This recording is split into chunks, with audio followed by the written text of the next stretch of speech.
देखिए, अभी थोड़ी देर पहले स्टूडेंट्स हम लोग स्टडी कर रहे थे इंट्रोडक्शन ऑफ लिपिड्स को, और उसमें मैंने ये क्लासिफिकेशन की थी। क्लासिफिकेशन में अगर आप गौर करें तो हम लोगों ने लिपिड्स को क्लासिफाई किया था सिंपल लिपिड्स में, कॉम्प्लेक्स लिपिड्स में, कॉन्जुगेटेड लिपिड्स में एंड द डिराइव्ड लिपिड्स में। अब इसमें सबसे पहले हम लोग बात करते हैं about the fatty acid. In case of the fatty acids, आप लोगों को याद होगा मैंने कहा था अभी कि जो फैटी एसिड्स हैं this is actually the simplest form of lipids, कि जो फैटी एसिड होते हैं वो सिंपलेस्ट फॉर्म ऑफ लिपिड्स हैं। अगर आप अपनी टेक्स्ट बुक में देखें तो वो बताते हैं कि फैटी एसिड जो हैं वो इवन नंबर में हैं, और वो इवन नंबर क्या है 230। फर्दर फैटी एसिड को डिवाइड किया जाता है into two category. Number 1 saturated fatty acid and number 2 is the unsaturated fatty acid। तो स्टूडेंट इसी की डिटेल आज हम पढ़ रहे हैं कि सैचुरेटेड फैटी एसिड क्या है, अनसैचुरेटेड फैटी एसिड क्या है। सैचुरेटेड फैटी एसिड से मुराद वो तमाम fatty acid which have no double bond, जिनके पास किसी किस्म का कोई डबल बॉन्ड नहीं होता। अब इतना आइडिया तो आप सबके पास है कि this is the basic formula of fatty acid. Carboxylic acid alkyl group के साथ अटैच होता है। तो saturated fatty acid which have no double bond and unsaturated fatty acid which have up to 6 double bond, जिनके पास up to 6 double bond मौजूद होते हैं, उन्हें हम लोग कह रहे हैं these are unsaturated fatty acid. अब अप टू से मुराद क्या है कि 6 तक, यानी 6 से ज़्यादा नहीं। अब saturated fatty acid these are actually the straight chain जो रूम टेम्परेचर के ऊपर सॉलिड हैं और इन्हें हम लोग कह रहे हैं कि दीज आर द फैट्स, यानी घी।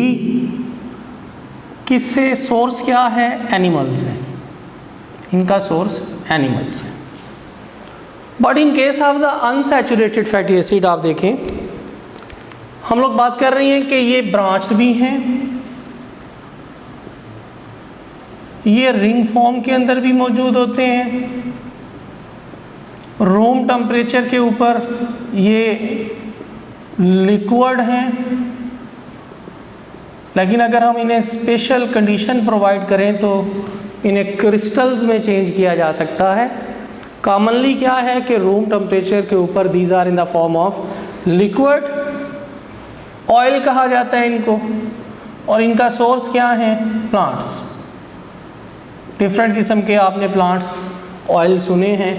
ये सारे के सारे ऑयल जो हैं वो ताल्लुक़ रखते हैं अनसैचुरेटेड फैटी एसिड से।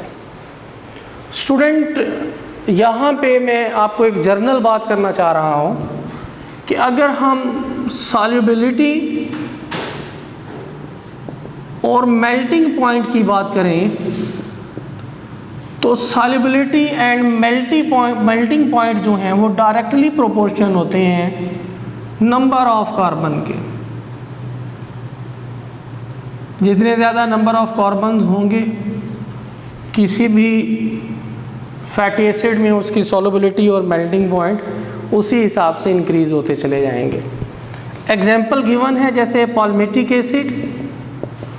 पाल्मेटिक एसिड जिसमें नंबर ऑफ कार्बन 16 है, 63.1 डिग्री सेंटीग्रेड इनका मेल्टिंग पॉइंट है। कंपैरिजन में आप देखें ब्यूटेरिक एसिड। ब्यूटेरिक एसिड में कार्बन के नंबर कम हैं, 4 हैं, -8 डिग्री सेंटीग्रेड इनका मेल्टिंग पॉइंट होता है। यहाँ पे हम एग्जांपल दे रहे होते हैं ओलिक एसिड के।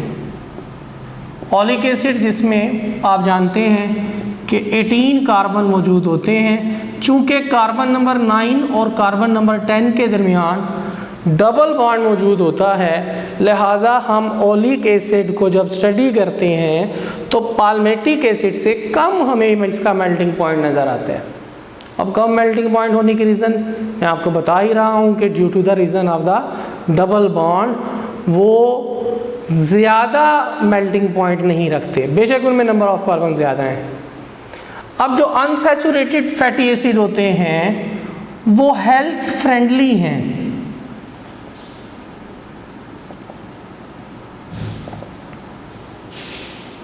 डाइट में उनका यूज़ जो है वो किसी किस्म का नुकसान का सबब नहीं बनता। लेकिन अगर हम सैचुरेटेड फैटी एसिड की बात करें तो आर्टीरियो सेक्लेरोसिस जो है वो आप जानते ही हैं कि थ्रोम्बस या इम्बोलस ब्लड वेसल्स के अंदर जो है वो क्लॉट हो जाता है, जिसकी वजह से सर्कुलेशन स्टॉप हो जाती है।